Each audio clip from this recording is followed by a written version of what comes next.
Cinema হলের বিশাল পর্দায় যখন নায়ক নায়িকার রোম্যান্স চলে, তখন অন্ধকার প্রজেক্টর রুমের এক কোণে নিঃশব্দে কাজ করে যায় ছোট্ট একটি যন্ত্র, তার নাম সার্ভার। একসময় সিনেমার রিল আসতো বড় বড় টিনের বাক্সে, কিন্তু এখন সবটাই বন্দি এক রহস্যময় ডিজিটাল কোডে। এবারের ঈদ উল ফিতরে হাজির হয়েছে জাজ মাল্টিমিডিয়ার নতুন এক্সট্রিম ডিজিটাল মিডিয়া সার্ভার। কিন্তু এই অদৃশ্য প্রযুক্তি কিভাবে নিয়ন্ত্রণ করছে আপনার প্রিয় সিনেমাকে, চলুন জেনে নেওয়া যাক।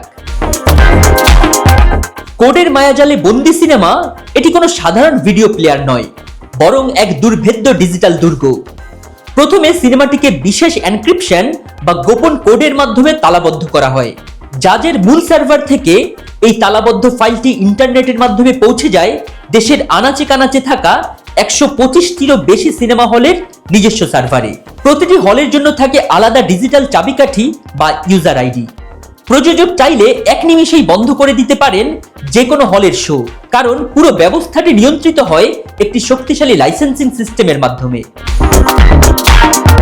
পাইরেসির জম ও ওয়াটারমার্কের পাহারা পর্দার আড়ালে সারাক্ষণ অতন্দ্র প্রহরীর মতো কাজ করে ডিজিটাল ওয়াটারমার্কিং।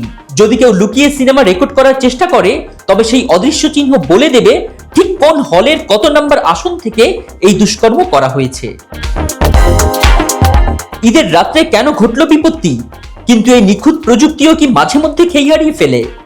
প্রিন্স সিনেমাটি নিয়ে এবারের ঈদে যে নাটকীয়তা তৈরি হলো, তার নেপথ্যে ছিল সময়ের সাথে এক অসম লড়াই। ঈদের আগের গভীর রাতে ফাইল হাতে পাওয়ায় 125টি হলে একসঙ্গে লাইসেন্সিং বরাদ্দ করা ছিল যেন এক বিশাল পাহাড় ডিঙানোর মতো। কোথাও ইন্টারনেটের ধীরগতি, কোথাও যান্ত্রিক ত্রুটি, সব মিলিয়ে প্রযুক্তির এই জটিল ধাঁধায় আটকে গিয়েছিল প্রিন্স সিনেমাটির মুক্তির আনন্দ। ঢালিউডের এই ডিজিটাল বিপ্লব যেমন আধুনিকতা এনেছে, তেমনি এক অদৃশ্য সুতোয় বেঁধে ফেলেছে পুরো ইন্ডাস্ট্রিকে। এই রহস্যময় সার্ভার কি ভবিষ্যৎ বদলাবে, নাকি তৈরি করবে নতুন কোনো জটিলতা?